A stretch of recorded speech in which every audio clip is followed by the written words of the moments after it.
Rehobowamu anali mwana wa Solomoni. Atatenga ufumu, samalabadira malangizo achikulire. Anamuuza achise misonkho, anakana. Anamuuzanso kuti amukhululukire Yeroboamu, anakananso.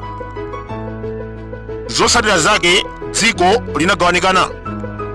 Iyeyu amalamulira Southern Israel, kumpoto Yeroboamu. Zonsezi zinachitika posamvera achikulire. Mwachidule, Rehobowamu analibe foundation ya utsogoleri. Chimene amadziwa ndi nkhanza, tit for tat, kukweza misonkho and corruption.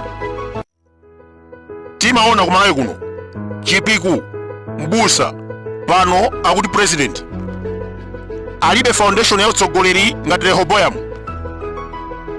Akuluakulu, Nehemiya anatumidwa ndi Mulungu, pita ukamange tempo ku Jerusalemu. Ayuda ambiri amanyinyirika chifukwa cha kuchuluka kwa ntchito. Ena amaopa kuphedwa, komanso materials analibe. Ngati mtsogoleri, Nehemiya anamva madandaulo, anawateteza ndi kuwapasa zofunikira pa ntchito. Koma lero Amalawi akudandaula kukwera kwa katundu, mafuta galimoto kulibe, thumba la ufa 99,000 kwacha. There is police brutality in this country. Azibusa, mabishopu, anthu amba akufunsa, kodi utsogoleri wa Nehemiya womva madandaulo anthu uli kuti? John Profumo anali phungu komanso nduna yona za nkhondo ku Britain. 1961 anagona ndi tsikana wa 19 years. Mu nthawi imeneyi malamulo amaletsa azibambo kumagona ndi atsikana osakwatiwa. 1963 zinaululika, koma Profumo anakana ndi kuopseza kuti asumira newspaper imene kufalitsa nkhani imeneyi. Patsogolo pake nkhani inaululika, ndipo iyeyu anachita confesi ndi kupanga resign. Dziwani kuti chipani cha Conservative chinaluza masankho 1964. Nkhani yake inali imeneyi. Kukuoneka kuti kulibe anthu, ndiye ndi kunkhalango yoti ndikovuta kuyenda, komanso kukuoneka kuti nkhalango ndiyokhwitima.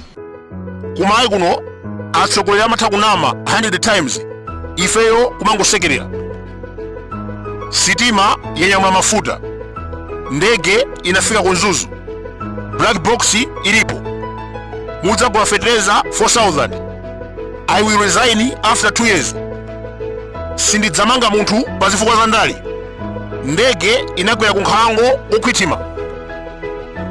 Chuma chikuyenda bwino, iyayi tikongola mafupa. Ku Britain nduna inanena bodza m'parliament, boma linagwa. Ku Malawi president anamba kunama pa kampeni, akulamulira ndi bodza, but still anthu ena aduka mutu akumutchulabe kuti Your Excellency.